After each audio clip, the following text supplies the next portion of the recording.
Carol was walking along the sidewalk, bubbling over with happiness.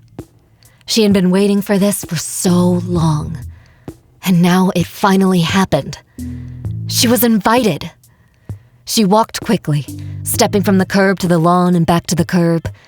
Because of last night's heavy rain, the road to the bus stop was covered with bright, clear water.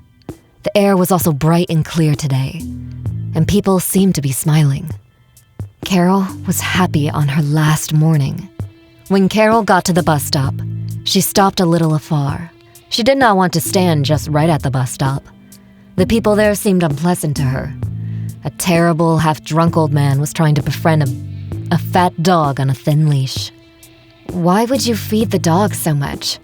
Being so fat is harmful and dangerous, Carol thought as she moved a step further away. The woman owning the dog seemed to not pay any attention to this old man at all, and the man's light trousers were wet all the way up to the knees. He might have stepped in a puddle. Carol quickly turned away when the man looked at her. The bus had not arrived yet, but Carol made sure she had everything ready for boarding a public transport. This is very important now. We need personal protective equipment.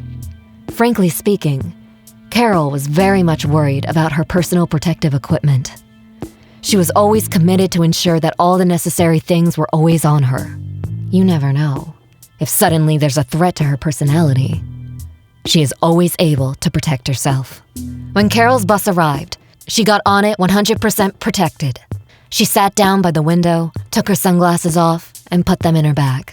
By the way, Carol was also reliably protected from the sun at all times. 50+ SPF sunscreen was always with her, although her mother wasn't on board with it.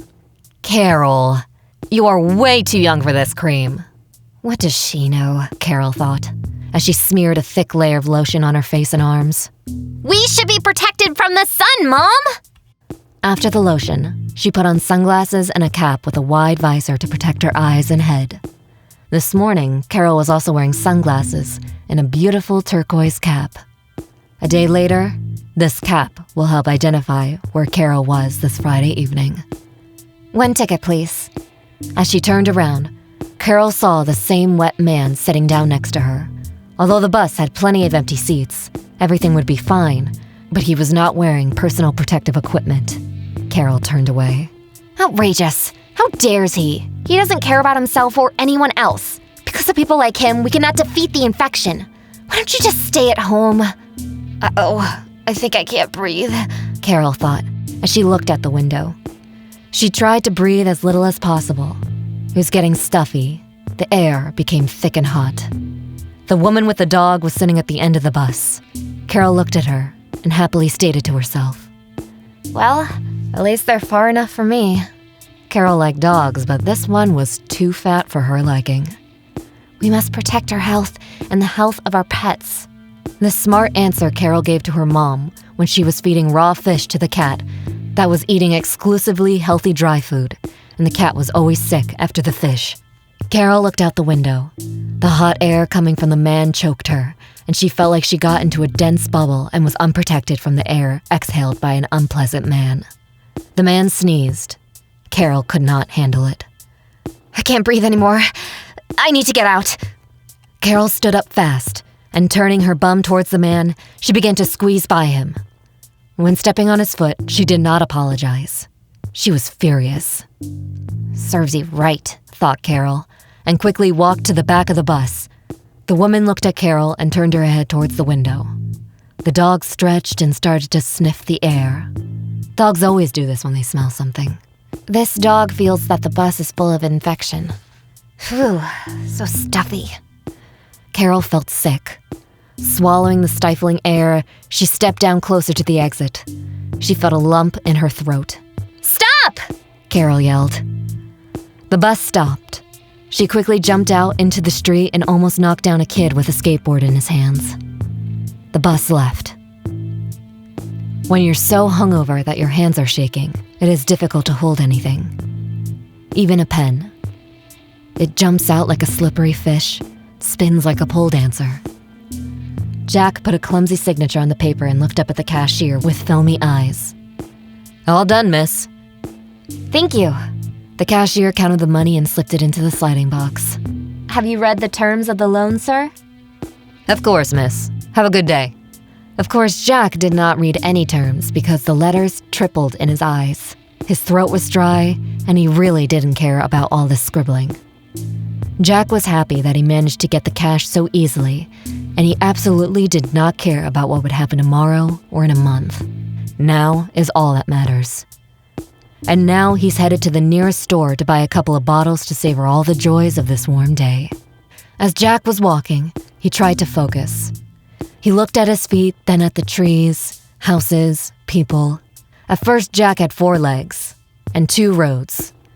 Then slowly they reunited and his vision began to improve little by little. What a lovely day, lady. A beautiful day. Wow, you are so plump. Oh, damn. Jack almost fell because he stepped on his shoelace and he sat down on a bench at the bus stop. Well, come here, you little neb. Jack reached for the round face of the dog sitting next to him. After patting the dog, he looked around. There were 3 people at the bus stop. The first one was a woman in her 40s, with a fat dog on a chain. If you count the dog, there were 4 of them, and Jack really loved dogs, so he noted to himself that there were 4 of them. A day later, this statement will confuse the police a lot and lead to the investigation down the wrong path. Next, there was a man who looked about 50 years old. Jack had no interest in him at all, so he did not look at him. There was also a girl. She was standing further away, but Jack looked at her closely. The girl seemed to be very obedient, diligent, and proper. Jack did not like her. All 4 of them got onto the bus that had just arrived, and so they left. Jack sat there for a while and went on his way. Carol jumped out of the bus and nearly fell when she tripped over some guy's skateboard. Oh, sorry. She was suffocating from the lack of oxygen and from anger. At the bus stop, she opened her face and took a deep breath. She now had a headache. Her hands were sweaty. Her heart was pounding. Having calmed down a little, Carol looked around and had a horrible realization that she had to go a couple more stops further. Damn it! It's all because of these people. They don't think about themselves or others. I hate them. How do I make it now? Carol peered nervously into the distance to see if the bus was coming. She went to the middle of the road to have a better view of the corner where the rescue transport was supposed to appear. But it wasn't there. "The bus has just left!" yelled the guy with the skateboard. Thanks. I know, Carol answered and continued to walk nervously.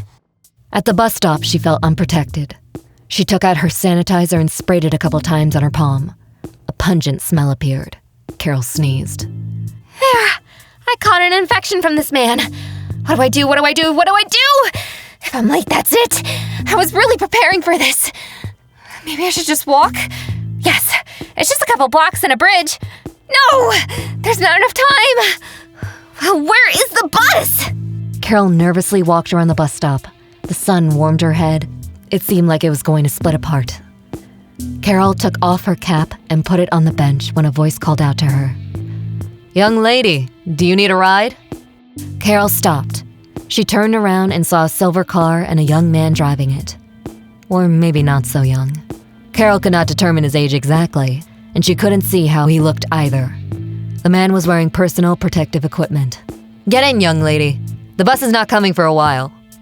The man's voice was pleasant, and Carol was sure he was smiling, although she couldn't see it. Well, that's right. A person protects themselves and takes care of others, thought Carol. And how much will it cost me? "I won't charge you. I'm going that way anyway." Carol really liked that, and she also liked that the man was protected even in his own car. At last, one normal person, Carol thought, and confidently stepped towards the car of a 100% protected stranger. A day later, a lost poster will appear at this bus stop. A 16-year-old girl is missing. Suspect, a nondescript man. He was wearing personal protective equipment.